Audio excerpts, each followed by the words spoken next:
now more of our rare and exclusive interview with conservative radio host Rush Limbaugh. This morning, his thoughts on his past addiction to painkillers and some of the most powerful names in politics.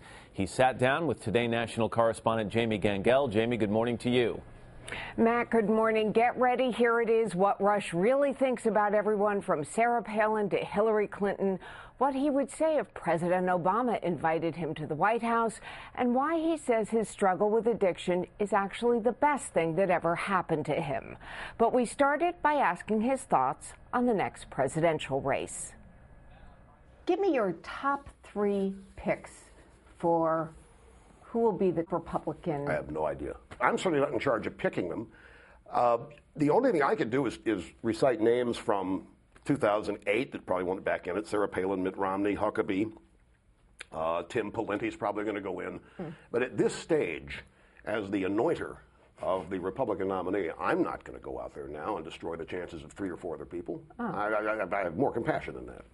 Do you think the Republicans can win? Yes. Do you think they will win? Too soon to say, but I think it's entirely possible. We do have Obama, and he is truly polarizing the country. So there will be a significant vote against, but you got to have somebody to vote for at the same time. If he invited you to the White House, would you go? Absolutely. And what would you say to him? Depends on what he wanted me there for. Well, if he wanted to sit at the picnic table and make up. Have a beer? Less polarizing, more unity. I'd be honest with him. Look, at the President of the United States, He's my president too. I want this country to succeed. And if he invited me up there to chat, I would owe him the dignity and honor of being honest. Never one to hold back. This is a joke of an administration, except it's very, very real. We asked Rush to play word association. I say President Obama, you say... Disaster. Michelle Obama. Garden. Garden. Yeah, there's plants of garden out there. Jimmy Carter. An utter disgrace and embarrassment. Sorry for the 4 words, but I needed them all. Sarah Palin. Misunderstood and underestimated. You love her? Well, no. Love, I admire her. People have tried to destroy her. She's got more of a backbone than any man in the Democrat Party. George W. Bush. He's just the most decent, down-to-earth, real man you could ever hope to meet. Glenn Beck. Do you worry about the new guy on the block? No. 1988, I'm the only national conservative voice. Now look at conservative media. Look what I have spawned. Glenn Beck, to me, is right on, Daddy-O. Glenn Beck is a result of my success. Hillary Clinton.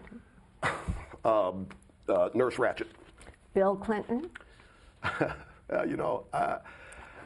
When I hear Bill Clinton's name, I can't help. I start channeling the guy, and I can't look at. Do you realize how quick and shafty I am, Jamie? Look at what I managed to pull. The Democrat Party is going to be really, really sad when I'm gone because I'm the glue holding them together. I mean, I'm wealthy. I sold a lot of books. I tell people I'm rich all the time, how my tax rate is, and I still scored $2 million for that stimulus plan that was supposed to create jobs.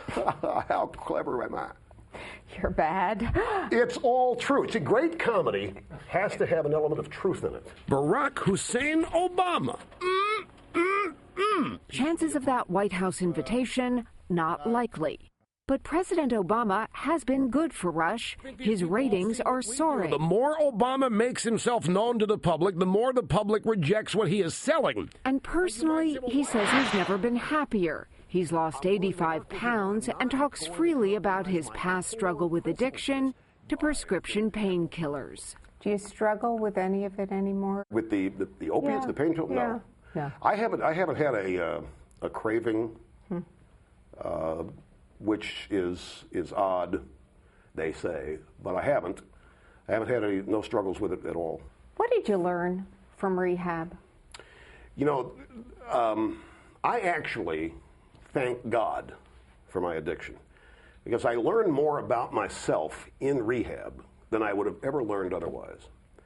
There was a time where I desperately cared what people thought of me. Desperately. not professionally. I always somehow knew that that didn't matter, but personally, when you're worried about what people think of you, you stop being who you are, and you start tailoring yourself to everybody else so that they like you. You don't worry what people think about you? Oh, I'd be insane if I did. I don't even give people the power to offend me. I'm not, you cannot offend me. As you know, Matt, Rush is in the news this week because he wants to buy the St. Louis Rams. It's causing quite a bit of controversy from some of the players and his critics. But Rush says he is misunderstood and he will continue with the bid. Matt? All right, Jamie Gangel, fascinating interview. Thanks very much. Thank you.